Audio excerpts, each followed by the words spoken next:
Assalamualaikum warahmatullahi wabarakatuh. Saksikan sepekan Tegas TV di channel YouTube tegas.co, berita video setiap hari Sabtu dan Minggu.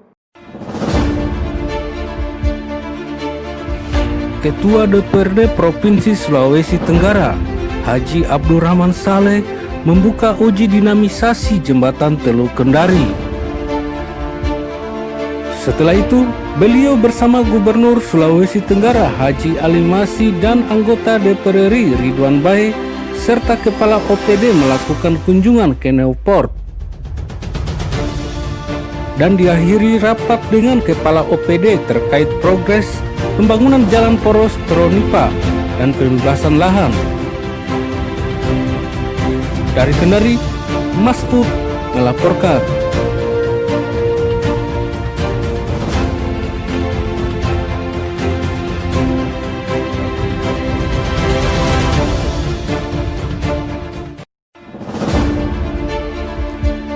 Pada November 2020, jembatan Teluk Kendari akan diresmikan Presiden Republik Indonesia Joko Widodo. Ini adalah adab yang kerap dilakukan Presiden Joko Widodo terkait proyek infrastruktur nasional yang dibiayai pemerintah pusat. Dalam 2 pekan ini, Presiden Joko Widodo baru saja meresmikan 2 PIN di Sulawesi Utara. Jika progres jembatan Teluk Kendari rampung 100%, maka kemungkinan besar Presiden Joko Widodo akan hadir meresmikan pada November 2020. Kepastian mengenai hal tersebut sudah dapat diketahui setelah jembatan Teluk Kendari menjalani uji beban statis dan dinamik oleh Balai Pelaksana Jalan Nasional Kendari melalui Komisi Keamanan Jembatan dan Terowongan Jalan. Pengujian itu untuk menghadapi prosedur yang ditetapkan dalam peraturan perundang-undangan agar sebuah jembatan mendapatkan sertifikat layak fungsi. Jembatan Teluk Kendari mulai menjalani uji beban statis dan dinamik pada Sabtu September 2020. Pengujian ini dihadiri Gubernur Sulawesi Tenggara Haji Ali Masih bersama dengan Wakil Ketua Komisi 5 DPR Ridwan Bae.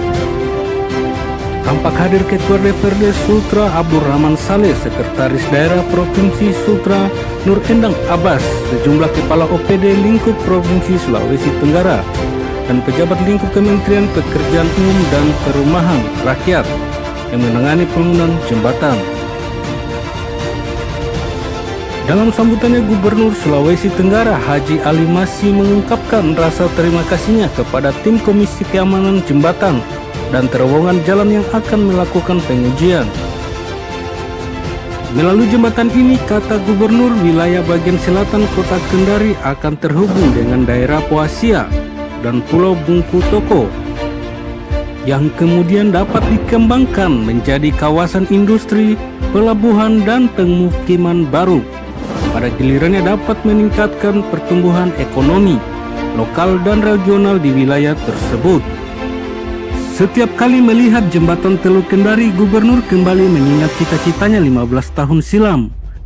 Saat periode pertamanya memerintah tahun 2003 sampai 2008, yakni pembangunan jembatan yang menghubungkan Pulau Muna dan Pulau Buton.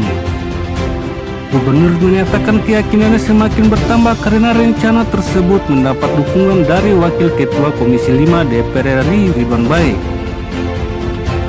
Sebelumnya, Kepala Balai Pelaksana Jalan Nasional Kendari Yohanes Tulak Todingkara mengemukakan kemajuan pembangunan jembatan sudah mencapai 98%. Diperkirakan pada awal minggu pertama November mendatang, jembatan itu rampung 100%. Perwakilan dari Komisi Keamanan Jembatan dan Terowongan Jalan, Derajat Hoe dan Janto, saat memberi testimoni menyampaikan uji beban statis dan dinamis yang dilakukan terhadap jembatan Teluk Kendari merupakan prosedural yang ditetapkan dalam peraturan perundang-undangan agar sebuah jembatan mendapatkan sertifikat layak fungsi. Sementara itu, Ridwan Bae kembali mengemukakan perihal sejarah pembangunan jembatan Teluk Kendari yang diinisiasi sejak zaman Gubernur Laude Kaimuddin, diwujudkan di masa Gubernur Nur Alam dan kini dituntaskan oleh Gubernur Ali Masih pada periode keduanya. Lebih jauh, Ridwan mengungkapkan jalan nasional yang ada di Kendari Neoport itu akan diusulkan pembangunannya sehingga membutuhkan dukungan dari Pemprov untuk pembuatan AMDAL dan studi kelayakannya, yang anggarannya diproyeksikan berkisar antara 100 sampai 100 miliar rupiah. Selain itu, pembangunan kolam retensi untuk mengendalikan banjir di kota Kendari yang akan dibangun di Nanga-Nanga pada 11 Oktober mendatang. Ridwan bersama dengan anggota Komisi 5 lainnya akan datang ke Kendari untuk melihat langsung lokasi pembangunan kolam retensi itu. Diperkirakan anggarannya mencapai 370 miliar. Dari kota Kendari, Masud melaporkan.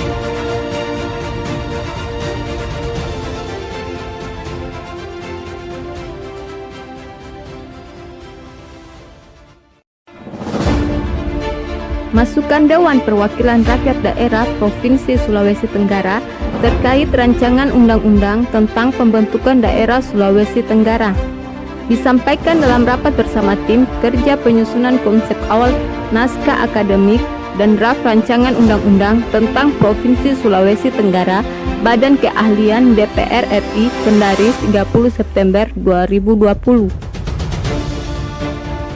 Secara dasar, upaya untuk menghadirkan rancangan undang-undang Provinsi Sulawesi Tenggara adalah dalam rangka memberikan penyesuaian atas keberlakuan Undang-Undang Nomor 13 Tahun 1964.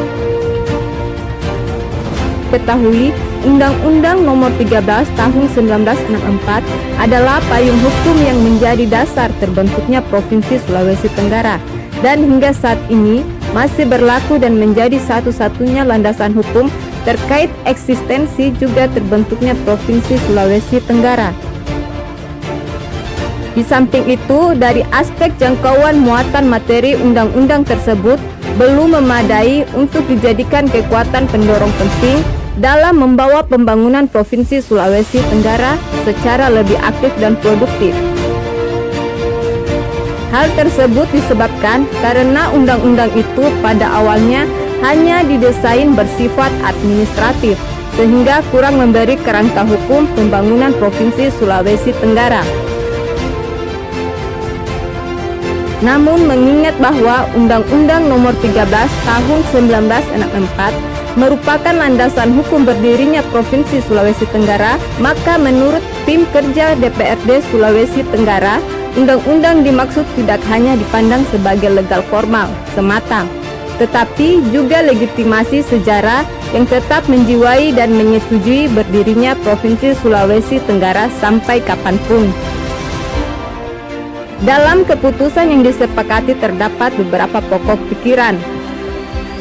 Pokok-pokok pikiran yang disepakati ada beberapa aspek yang perlu dibangun di Provinsi Sulawesi Tenggara, yaitu aspek budaya, sumber daya alam, kepulauan, dan pariwisata. Dalam aspek sumber daya alam, yang perlu dikembangkan menurut rapat tersebut adalah bagian pertanian, kehutanan, kelautan, dan pertambangan.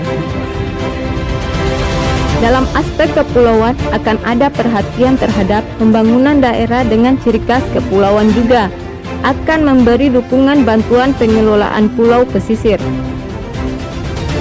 Sedangkan sektor pariwisata di Sulawesi Tenggara ada dua potensi yang perlu juga dibangun, yaitu wisata budaya, maritim, dan bahari.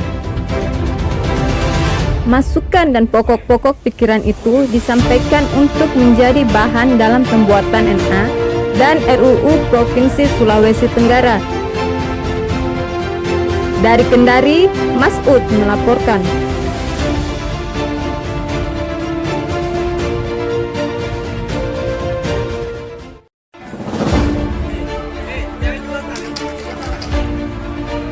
Sejumlah mahasiswa yang terhimpun pada Koalisi Rakyat Sulawesi Tenggara menggugat menyegel sekretariat DPRD setempat Selasa 6 Oktober 2020.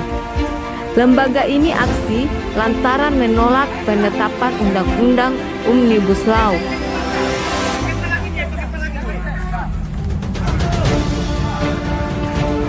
Koordinator aksi Zulkarnain yang dikonfirmasi pihaknya melakukan aksi guna menyampaikan aspirasi ke DPRD Sulawesi Tenggara agar dapat disampaikan ke DPR RI dan berharap agar Undang-Undang Omnibus Law dicabut karena banyak merugikan buruh.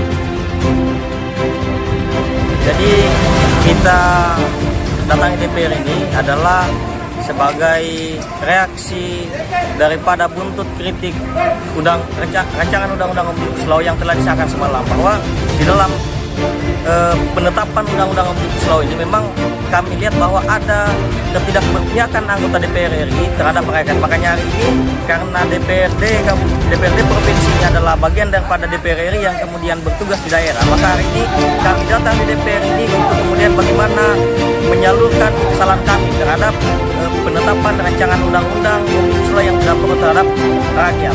Tujuannya apa? Ya, tujuannya ini adalah bentuk daripada kekecewaan kami terhadap DPR serta untuk memberikan tekanan secara tegas kepada DPR untuk membuat rekomendasi ke DPR RI bahwa Undang-Undang Omnibus Law ini memang adalah bagian daripada desain untuk memuluskan daripada investasi kita, bukan untuk kepentingan rakyat. Ada upaya untuk meminta perwakilan DPR ini untuk dicabut Undang-Undang Iya. Omnibus Law. Tujuan kami memang itu adalah untuk memancing DPR untuk keluar sehingga mereka bisa menjadi salah satu penyalur daripada rekomendasi kami tentang aspirasi hari ini yang kami bawa tentang kesalahan kami dalam pengesahan rancangan Undang-Undang Omnibus Law semalam.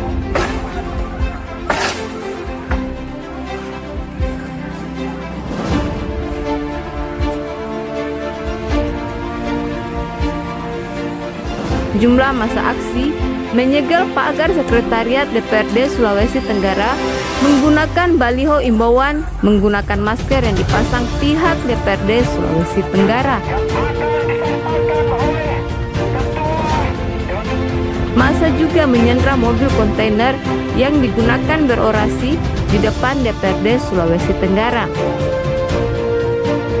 Dari Kendari, Mas Ud melaporkan.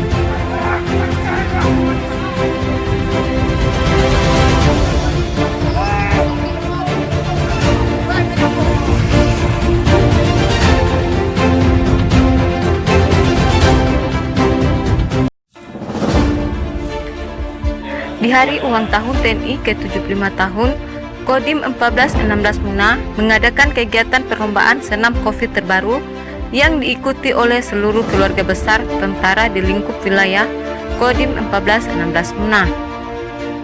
Kegiatan tersebut merupakan rangkaian dari HUT TNI ke-75 tahun dengan tema Sinergi untuk Negeri, sesuai dengan instruksi dari garis komando. Komandan Kodim 1416 Muna, Letkol Andi Akbar, menyampaikan bahwa kegiatan yang digelar secara sederhana mengingat Kabupaten Muna saat ini berada pada zona kuning penyebaran COVID-19. Selain itu, Dandim 1416 Muna berharap agar keadaan saat ini cepat berlalu dan kembali pada aktivitas normal. Ia juga berharap ke depan TNI semakin profesional, makin jaya dalam melaksanakan tugas-tugas ke depan, karena TNI berasal dari rakyat, oleh rakyat, dan untuk rakyat.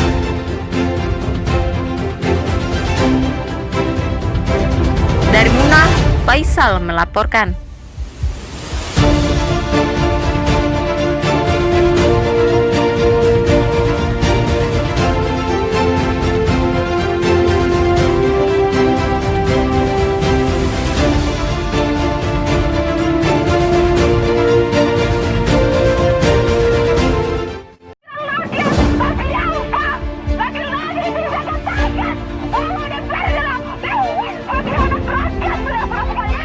Dewan Perwakilan Rakyat Daerah Republik Indonesia telah mengetuk palu sebagai tanda disahkannya Undang-Undang Cipta Kerja, Senin 5 Oktober 2020.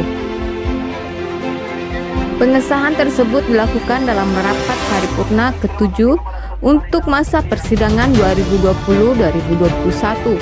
Rapat ini juga bertepatan dengan masa sidang pertama yang dipercepat 3 hari dari yang direncanakan, bertempat di Kompleks Parlemen Senayan, Jakarta. Namun setelah ditetapkannya menjadi peraturan yang sah, Undang-Undang Cipta Kerja mendapat kecaman dari berbagai elemen masyarakat.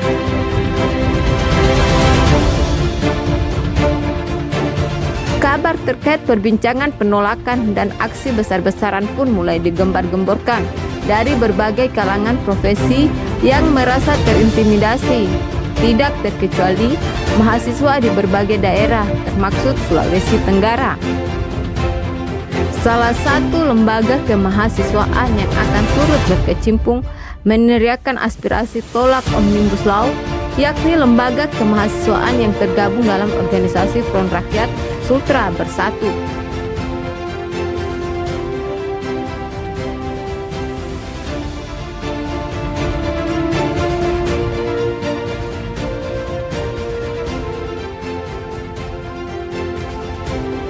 Organisasi yang terdiri dari gabungan 18 ormas ini melakukan konsolidasi penolakan terhadap Undang-Undang Omnibus Law Cipta Kerja yang dinilai mendiskreditkan rakyat kecil.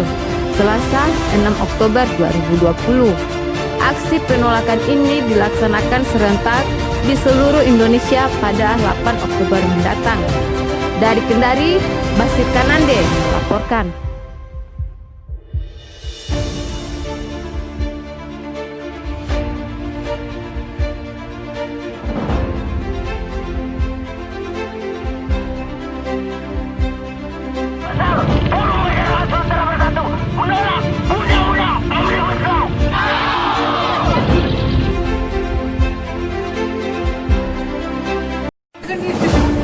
Ratusan massa lain Kendari disemprot disinfektan saat memasuki gedung DPRD Sulawesi Tenggara, Kamis 8 Oktober 2020. Masa aksi disemprot sesaat setelah Ketua DPRD Sulawesi Tenggara, Abdurrahman Saleh SH akan menerima pengunjuk rasa. Masa menuntut agar DPRD Sulawesi Tenggara menyampaikan ke pemerintah pusat untuk membuat aturan pemerintah pengganti Undang-Undang Omnibus Law. Merupakan lembaga aspiratif, maka eksistensi yang kami bangun hari ini merupakan daripada representasi hari ini. Tuntutan ini dikarenakan Undang-Undang Omnibus Law merugikan para buruh. Masa aksi dikawal ketat, pihak kepolisian juga melakukan penyemprotan kepada masa aksi menggunakan disinfektan. Dirsamapta Polda Sulawesi Tenggara Kombes Nanang menjelaskan, petugas penyemprot disinfektan merupakan anggota pegugus tugas sebanyak 4 orang. Jadi kalau penyemprotan ini semuanya dari gugus tugas ya.